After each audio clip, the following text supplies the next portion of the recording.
Hi, I'm Lucas. I go by he, they. Let's talk about today's video. Today I'm going to be drawing a Christmas-themed murder mystery with gems from Steven Universe, but they're going to be my own OCs, if that makes sense. Anyways, let's set the scene. Emerald has invited her old co-workers back, and although Emerald does not like humans, a lot of gems took interest in some of them and their holidays. Also, a good note is that this whole thing takes after the events of all the Steven Universe series and the movies. Emerald uses this to invite everyone here for a Christmas Eve dinner. Things are going fine until they can't find her later that evening. Eventually, they find some of her, but it's only pieces of her shattered gem. The detectives aren't sure what type of weapon/magic they used, but they noticed that the shattering might have not taken place in the room that they found her in. There was no struggle, nothing, no evidence whatsoever. But let's first meet the detectives. Let's meet the first detective, Deep Green Jasper. She is a poised gem and a fusion of an aquamarine and a cat's eye gem. For her design, I wanted her to have both a suit and a dress combined together. She has a lot of aquamarine's design in her clothing, but she has a lot of the cat's eye gem in, well, her eyes, her skin, her expression, and bits and pieces everywhere. When looking into Deep Green Jasper's gem, they kind of have these green clouds, and some of them have bits of yellow in them. So I added that to her design as well. Also, I had to give her a monocle. I mean, come on, it fits perfectly. Anyways, let's talk about her past and her fusion. Deep Green Jasper was originally part of the Crystal Gems, and although she might have personal beef with Emerald, to her Emerald did seem to change a bit, and was willing to put their beef aside for this.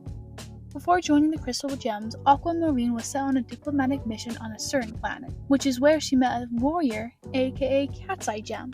She was smart and extremely cunning, but not the Jasper who she was assigned to was more of a fight than just thinking. They became great friends, and often chose Cat's much smarter opinions than Jasper's, and Jasper punished Cat's for it. Aquamarine realized that Cat's brilliant mind would never rise to the ranks because of who she was, including the other friends she made alongside her, and who were also tired of their mistreatment. After much arguing, Aquamarine realized it was not within her own power to try and change things. If anything, it led to suspicion of her. And after much mistreatment, Aquamarine snuck out and asked Cats and their friends to join the rebellion with her. Cats hugged her, and in that moment, Deep Green Jasper was made. Jasper had been through a lot during the rebellion. After everything ended, she didn't know what to do for a while. When she heard about being a detective was at her stay from the little homeworld, it took her a bit to get her footing, but her passion pushed her to become a great detective, and became quite the popular one as well. Jasper is a very poised person, but she can't help but be a bit mischievous even while working. After she started her job, she immediately knew this was a job for her, and eventually met her partner in crime, Scarlet Pearl. At first they were good rivals before they decided to become a team of detectives. Leading us to now, let's talk about Scarlet Pearl. Alright, let's meet our next detective, which is Scarlet Pearl. For design, I wish I had done something more interesting with her outfit. I do feel like I'm missing some pieces, but I'm happy with the design for now. Let's talk about her though. Scarlet Pearl is a very detail-oriented person. It's in her nature. She loves little details, even little trifles. Becoming a detective wasn't actually one of the first choices that she made after being free. It took her a bit to even make choices just for herself. The thing is, she wasn't allowed to do it for millennia. She was always serving someone, and she was at their beck and call. It took years for her to make a choice so big. Although she might be newer to being a detective than Deep Green Jasper, her insistence on something that might be considered too trifling to be important to the picture usually ends up being really important in the end to help discover and piece together everything. During her time at the little homeworld, she never really made a choice for herself until she got a gift called the book Trifles. For those who don't know, this is an actual book in real life. I read parts of it for my class. It talks about women struggling under the patriarchy. My favorite part about the book is the women are able to figure out how and why the wife killed her husband just in the kitchen. The male detectives don't, as they think the things that women worry about are always trifles and look elsewhere. But those trifles help show the other women that the husband wasn't a good person nor husband. And the last straw, aka the reason why she killed him, was that he killed her pet bird. and this very much resonates with her and her own mistreatment at the hands of the gem hierarchy and the Diamond Authority, and now has led her insistence on using small details from her detective work to help find the bigger picture. Suspect number 1, meet Tazverite. For her design, I wanted her to look somewhat similar to the status of an emerald. Emeralds usually command fleets of ships, while Tazverites might command armies on the field, or sometimes might help with diplomatic issues as well. She and Emerald used to be very close before falling out a few centuries ago. Tazverite seemed hurt by what Emerald had either done or said, while Emerald had just went about her day. Tazverite said the only reason she was here was to talk and mend old wounds, but Emerald seems to ignore her. Her and her +1 were debating on leaving, but decided to stay for one of the other suspects. Back to her design, I also wanted her to look like a general and commander for her clothing.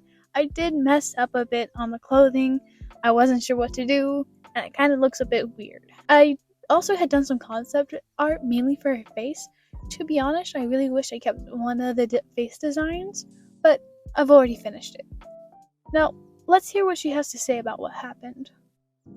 Well, I was quite surprised that the Emerald that I knew would want to celebrate a holiday. Even after the Diamond Authority ended, she was still stuck in her old ways. I had just assumed that this Christmas dinner was a distraction for something else, or to mend old wounds. But since the others were staying, I felt it best that I stay too. And I was with my +1 most of the time. So Tazverite stayed within the main dining area throughout most of the ordeal with her +1. And that is it for her. But let's talk about her +1. Suspect number 2. This is Snow Quartz, Tazverite's +1. First, let's talk about her design. It was a bit hard to figure out all the types of icy blues to go for her design, and to not make them all the same hue as well. For her outfit, I wanted her to be in winter-like clothing, and I gave her a bomber jacket because it fits perfectly with her vibes. I gave her giant fluffy hair like a pile of snow, with thick boxy eyebrows because that's just the vibes that I got for her. But figuring out the color hues was a pain, and it's still not perfect. I didn't want to use too many dark colors, but so many of the light colors just blended in with one another. I think the only awkward thing about this design is the placement of her hands though, which are behind her, in just a very awkward way. And it looks a bit out of place. Snow Quartz is a very quiet person. She tends to listen and watch a conversation and doesn't really contribute to it. If you do talk to her, she's honest, but it's only a few words. They only really talk to Tazverite, and they're very close.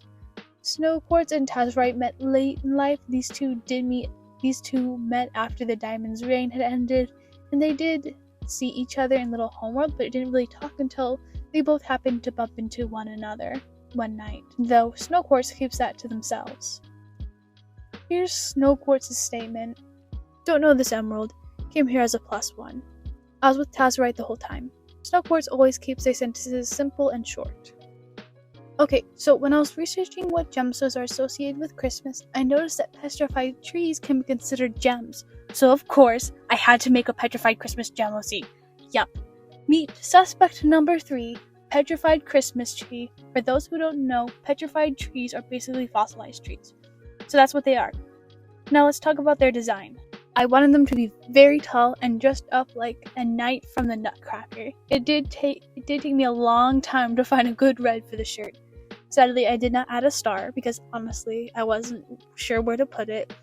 And I did make their hair look like a Christmas tree. So, what are petrified trees' purpose in the gem hierarchy? They were created on accident while the diamonds were creating gems on Earth. After a bit of decision making, they were brought to terraform the Earth. After the Gem War ended, most of them were abandoned on Earth. The few who stayed with the Diamond Authority were questioned for what their new purpose would be. They would still help terraform planets and their plants, and some, like Petrified Tree here, became second in the command to Emerald for their strength. She was excited to come here, obviously, and joked about being the Christmas tree for the dinner. Tree loves making jokes and making other people laugh and is a gentle giant. They were a bit surprised that Emerald would want to celebrate a human holiday, but they were just here to hang out with friends. This is the statement that Tree gave to the detectives. Well, I was a bit surprised that Emerald would want to celebrate such a holiday. Guess the disgust shattered her. Oh, where was I? I was just talking to Tazverite, and that friend of hers ain't much of a talker. I didn't see where Tanzanite went. To be honest, To be honest, I'm surprised she's even here. Most of the others didn't even show up. Can't blame them, but I'm guessing that's why Tazrite came. Our last suspect number 4. Meet Tanzanite. If you don't know, there's many types of December birthstones. There's blue topaz, blue zircon, tanzanite, and turquoise, and I chose tanzanite. When researching tanzanite, I noticed that the symbolism in some of the articles mentioned that tanzanite helps with healing, and it's like opening your third eye. So it makes me think of sapphire because, they have the intuition and everything, and they can see into the future. So maybe tanzanite can do something similar. In our world, they're much rarer than sapphires, so maybe they have more like intuition or more powerful than them. So I very much based them off of a sapphire. This tanzanite was given as a gift to Emerald, and after the Diamond Authority had ended, tanzanite was given her own autonomy for the first time. It was a very healing moment for her. She didn't keep in touch with Emerald, and they never got along. Emerald said that gems lesser than her were always worrying about trifling matters, and that sentiment stayed with Emerald, especially with tanzanite. Emerald seemed very insistent with tanzanite coming to the dinner, and begrudgingly she came. She went out to get some fresh air when the shattering thing happened. Here is her statement. Well, she was insistent on me coming. I thought maybe she wanted to make amends, but my foresight couldn't show me, so I came, I guess. I was outside most of the time. I didn't see anything or hear anything for that matter as well. Alright, that is it. You can get your guesses in the comments. Yep, I'm not telling you, not just yet. That would be no fun if I were to tell you just yet. But that's it for this video. I really hope you enjoyed my designs. Have a good Christmas day, and please like and subscribe.